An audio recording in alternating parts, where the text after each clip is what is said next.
Halo, selamat pagi anak-anak yang terkasih dalam Tuhan Yesus Kristus. Kembali bertemu dengan Pak Angga dalam pelajaran pendidikan agama Katolik dan Budi Pekerti. Apa kabar kalian? Luar biasa, sehat, kuat, sukacita, puji Tuhan. Dan jangan lupa selalu tertawa dan tersenyum. Baik anak-anak yang terkasih dalam Tuhan, hari ini kita mau belajar apa? Hari ini kita akan belajar mengenai Yesus menderita, wafat, dan bangkit. Pelajaran ini dikhususkan untuk kelas 5 SD. Adapun kita belajar tentang sengsara, wafat, dan kebangkitan Yesus adalah yang pertama untuk memahami kisah sengsara Yesus, wafat, dan kebangkitannya itu seperti apa. Yang kedua, akhirnya kita meneladan pengorbanan Yesus. Di suatu gereja di Kota Malang ada tulisan yang sangat bagus bahwa Allah adalah kasih dan kasih itu kurban. Nah, cocok untuk mengantar kita dalam pelajaran kita hari ini, bagaimana wujud kasih Allah yang nyata itu ada di dalam pengorbanan Yesus yang rela menderita, sengsara, wafat di kayu salib. Baik, marilah kita awali seluruh kegiatan kita hari ini dengan berdoa. Ambil sikap berdoa yang baik. Mari kita sungguh-sungguh menghadirkan Tuhan dalam hati kita dan kita bersatu di dalam doa. Dalam nama Bapa dan Putra dan Roh Kudus. Amin. Allah yang maha baik, Abraham Engkau uji imannya dengan mengorbankan putra sulungnya Iskak. Abraham berhasil melampaui ujian itu sehingga ia menjadi bapa orang beriman dan berkat bagi kami semua. Dengan pengantaran Musa Engkau menghendaki kurban anak domba yang darahnya dioleskan di pintu guna menjadi tanda bagi umat Israel untuk diselamatkan. Lebih daripada itu Engkau sendiri mengorbankan putramu Yesus Kristus di kayu salib, yang darahnya menjadi tanda perjanjian baru dan pengampunan dosa bagi kami sehingga kami selamat. Terpujilah namamu Bapa, kini dan sepanjang masa. Amin. Dalam nama Bapa dan Putra dan Roh Kudus. Amin. Anak-anak yang terkasih dalam Tuhan, mari sekarang kita akan melihat bersama sebuah cerita yang mungkin kalian juga pernah mendengar. Seorang anak kecil, remaja berusia 15 tahun yang menghidupi ibu dan keempat adiknya. Mau tahu beritanya? Mari kita lihat. Sementara itu pemirsa, seorang anak di lereng Gunung Merbabu, Boyolali, Jawa Tengah harus menjadi tulang punggung keluarganya. Ia harus menghidupi ibu dan keempat adiknya.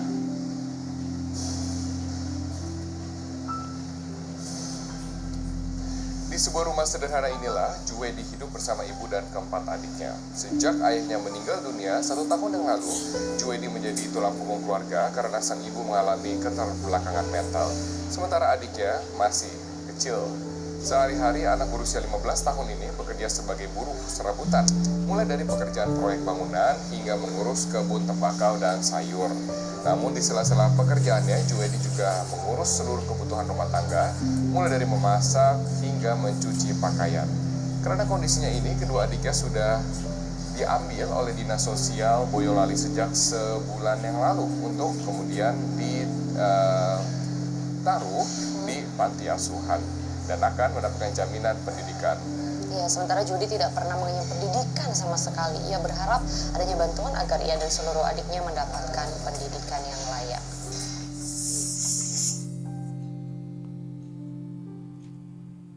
Ya, itu tadi kisah Junedi yang kalian juga sudah mendengar bersama, bagaimana dia mengorbankan waktunya, masa pendidikannya juga.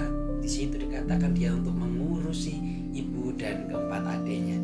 Ada hal yang berharga yang bisa kita petik dari kisah tersebut. Yang pertama, Juwedi merupakan anak yang sungguh luar biasa kalau menurut Pak Angga, karena dia bisa merawat ibunya juga keempat adiknya, di mana ibunya yang tadi diberitakan bahwa mengalami keterbelakangan mental, tanda petik mungkin orang gila, orang dengan gangguan jiwa, dan adiknya juga masih kecil.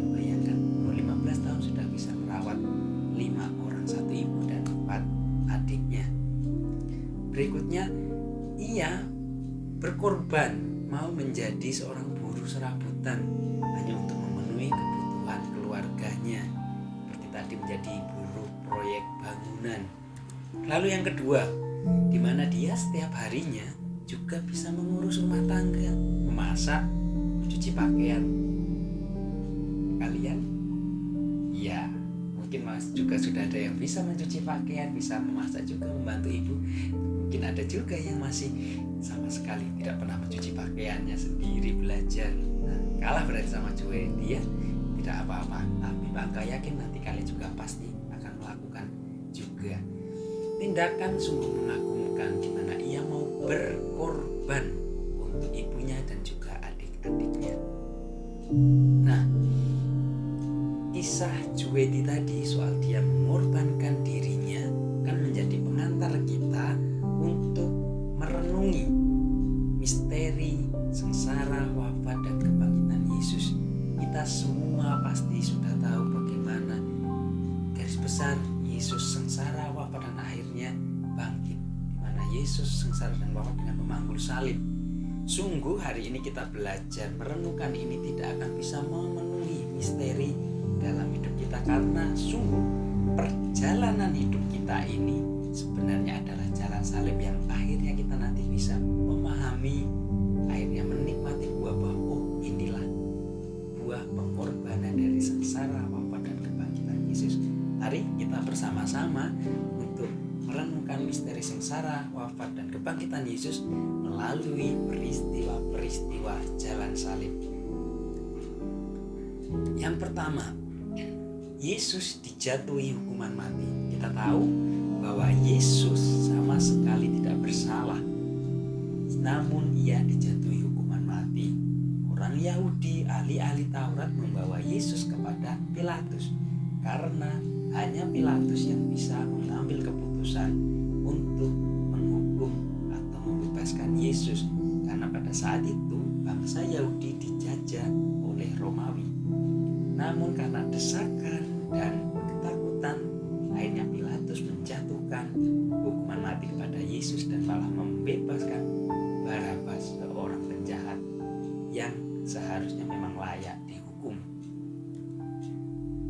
Akhirnya keputusan itu membawa Yesus harus memanggul salibnya sendiri ke puncak Golgota atau Kalvari, atau juga disebut Bukit Tengkorak. Berikutnya bahwa di situ Yesus diceritakan jatuh untuk pertama kalinya, mengingatkan kita bagaimana kita sebagai manusia juga akan pernah jatuh di dalam dosa. Tapi yang terlebih dari itu, bahwa bagaimana ketika kita jatuh kita bisa bangkit lagi. Berikutnya adalah Yesus berjumpa dengan ibunya, satu sosok yang begitu mulia, yang begitu kita idamkan adalah Bunda Maria. Ia dengan setia menemani putranya yang juga menderita. Apakah kita juga berani ketika teman kita ternyata juga ada masalah? Apakah kita tetap menjadi teman yang baik, tetap mendampingi dia menyelesaikan masalahnya, atau kita mencari teman-teman yang mudah, yang royal? Bunda Maria mengajarkan kepada kita bagaimana untuk setia kepada semua orang, bahkan setia kepada orang-orang yang menderita. Berikutnya adalah Yesus ditolong Simon dari Kirene. Kisah di mana perjalanan Yesus sudah mulai goyah, akhirnya para serdadu membawa seseorang yang pulang. Ada yang mengatakan pulang dari ladang, ada yang dari luar kota, yaitu Simon dari Kirene. Diambilnya Simon, dipaksanya untuk memanggul salib Yesus. Simon sebenarnya pada saat itu dikatakan dalam tradisi dia tidak mau menanggung, tidak mau berurusan dengan Yesus. Saya mau mengangkat salib ini, tapi sungguh saya tidak berurusan dengan orang ini. Apa yang dilakukan Simon itu masih menggambarkan bahwa dia masih takut. Dia tidak tahu bahwa yang ditolongnya itu adalah Sang Mesias, Sang Juru Selamat. Makanya dia takut dengan orang itu. Ketika aku menolong, takutku nanti bahwa saya dianggap golongan dari dia. Karena Simon belum tahu bahwa yang ditolongnya itu adalah Mesias. Berikut Berikutnya adalah wajah Yesus diusap oleh Veronica. Tindakan sederhana yang dilakukan Veronica mengajarkan kita bagaimana kita bisa melakukan hal yang baik walaupun kecil kepada orang yang menderita. Ingat, tindakan sederhana saja bisa kalian lakukan, yang penting dengan penuh cinta yang besar kalian bisa lakukan. Berikutnya, Yesus jatuh kedua kalinya.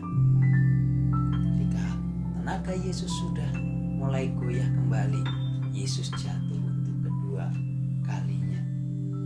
Jatuhnya Yesus akibat beban dosa-dosa kita. Tatkala Yesus jatuh sampai kedua kalinya, Yesus didera disiksa, tapi Yesus masih bisa menghibur orang-orang wanita khususnya yang menangisinya. Yesus di sini mengajarkan bahwa keadaan kita bisa memberikan kegembiraan kepada orang lain. Dan juga untuk wanita yang menangisinya, Yesus berpesan, tangisilah dirimu sendiri dan anak-anakmu. Artinya apa? Kita harus menangisi seluruh kesalahan dan dosa-dosa kita. Mari kita tangisi dosa kita, akui kesalahan kita, dan akhirnya kembali kepada Tuhan. Berikutnya, Yesus jatuh ketika kalinya ini mengatakan bahwa kita sebagai manusia kadang merasakan hal-hal yang paling terburuk. Nah kan, mungkin kalian putus asa, jengkel segala macam. Tapi Yesus memberikan contoh di sini dengan sisa-sisa harapan. Dia bisa bangkit lagi. Kita diharapkan juga bisa bangkit dari keterpurukan kita, malasan kita tentunya ya, anak-anak.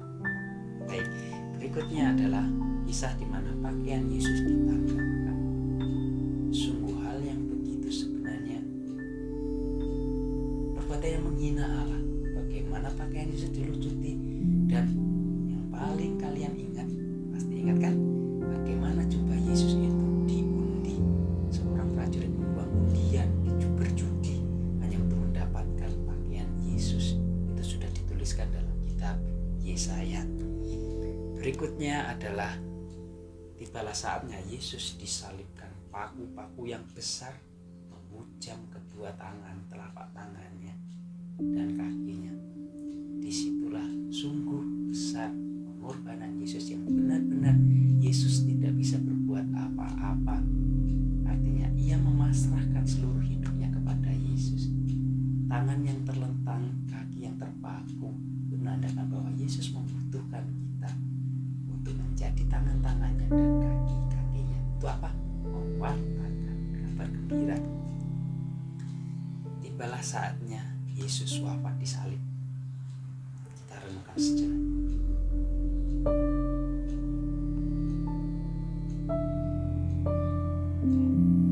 Puncak pengorbanan Yesus. Yesus wafat di salib. Ketika sang prajurit mencucukkan tombak, di dalam perutnya keluarlah darah serta air. Darah merupakan penebusan dosa, dan air yang mengucur di dalam lambungnya, keluar dari lambungnya, adalah wujud atau tanda bahwa Yesuslah kehidupan baru, memberi kehidupan yang baru, air kehidupan. Dan akhirnya Yesus diturunkan dari salib. Di situ ada Yusuf dari Arimatea yang sudah menjadi murid Yesus, yang menghadap Pilatus pada saat itu untuk mengambil jenazah Yesus untuk dimakamkan. Nah, itulah dari rentetan awal dari Yesus mulai dijatuhkan hukuman mati, memanggul salib, sampai akhirnya Yesus dimakamkan, dan pada hari yang ketiga Yesus bangkit. Kalian bisa lihat di Injil Matius bab 28 1-10. Kisah sengsara dalam setiap Injil dituliskan. Jadi kalian bisa melihat dari Injil Matius, Markus, Lukas ataupun Yohanes mengenai kisah sengsara Tuhan Yesus dan juga kebangkitan Yesus pada hari ketiga ditemukan oleh para murid, di mana pagi-pagi benar Maria Magdalena pergi ke makam Yesus dan ternyata melihat kubur kosong. Seketika itu juga Petrus dan juga murid yang lain menghampiri mereka, masuk ke dalam makam, dan ditemui seorang malaikat yang mengatakan bahwa Tuhan Yesus telah bangkit. Itu itulah garis besar dari misteri sengsara, wafat, dan kebangkitan Yesus. Sungguh, kita hanya bisa mengimani itu semua ketika kita benar-benar hidup di dalam nama Yesus, hidup mengikuti salibnya. Nah, anak-anak yang terkasih dalam Tuhan Yesus, setelah dari awal tadi kita Juedi dan juga kisah tentang Tuhan Yesus, ada beberapa catatan penting yang harus kita ingat kembali. Yang pertama, bagi Yesus, korban adalah wujud nyata dari kasih, di mana selama hidupnya Yesus selalu memperhatikan orang yang membutuhkan, yang dikucilkan masyarakat.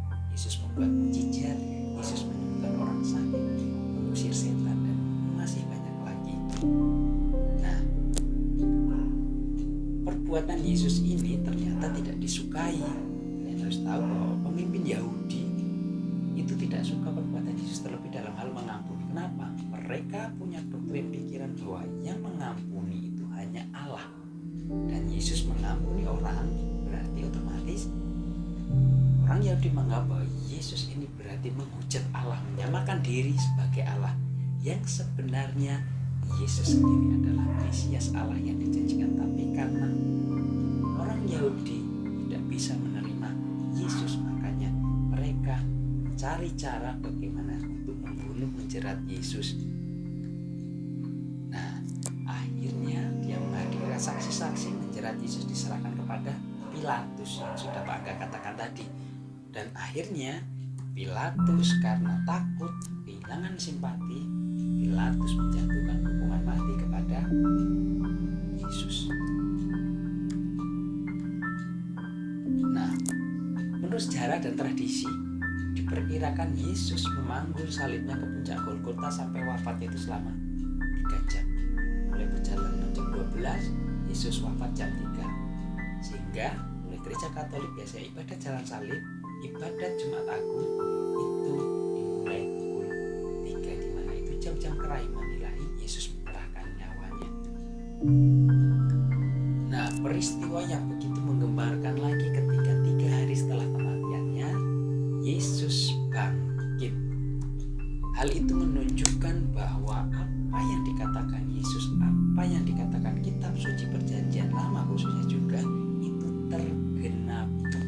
Apa yang dikatakan Yesus, apa yang dilakukan Yesus sungguh terjadi. Yesus benar-benar dibenarkan oleh Allah. Orang Yahudi akhirnya menganggap Yesus salah, oleh Allah Yesus dibenarkan. Orang Yahudi mengenal kurban. Ini tentang kurban. Orang Yahudi pada dulunya mengenal kurban Paskah, yaitu dengan cara mengoleskan darahnya di pintu-pintu atau daun-daun pintu. Jadi membunuh anak domba sulung, darahnya dioleskan ke pintu. Itu sebagai peringatan mereka akan peristiwa masa lalu ketika bangsa Israel di Mesir. Ingat 10 tulah akan mati seluruh anak sulung ketika tidak ada olesan darah di pintu. Paskah Yahudi memperingati itu. Jadi setiap tahunnya membeli anak domba dan mengoleskannya di pintu. Namun oleh Yesus perjanjian itu kemudian diperbarui dengan darahnya sendiri, di mana Yesus sebagai anak domba yang dikorbankan. Untuk apa? Untuk menebus manusia dari perbudakan dosa. Nah, jadi ketika orang Yahudi dulu memotong domba, Yesus diperbarui bahwa Yesus sendiri telah domba yang dikorbankan oleh Allah untuk menebus dosa-dosa kita. Perbudakan manusia dari dosa. Akhirnya mari kita berefleksi bersama-sama. Sejauh mana sih saya sudah berkorban untuk orang tua, untuk kakak, adik, juga teman-teman? Sejauh mana? Tanyakan pada diri kita masing-masing ya. Lalu wujud pengorbanan saya saat ini itu apa? Sudah berkorban untuk orang lain, untuk Tuhan terlebih? Tanyakan. Dan apa yang saya rasakan ketika saya berkorban untuk orang lain? Ya, rasakan ketika kamu berkorban seperti apa? Dan terakhir, bagaimana sih niat-niatku untuk semakin dapat meneladani Yesus yang sudah mengorbankan diri untuk keselamatan manusia? diri kita untuk semakin mengerti sengsara Yesus, wafat Yesus, kebangkitan Yesus seperti ini untuk apa? Untuk diriku, dan akhirnya bagaimana diriku bisa meneladani pengorbanan Yesus untuk kehidupan.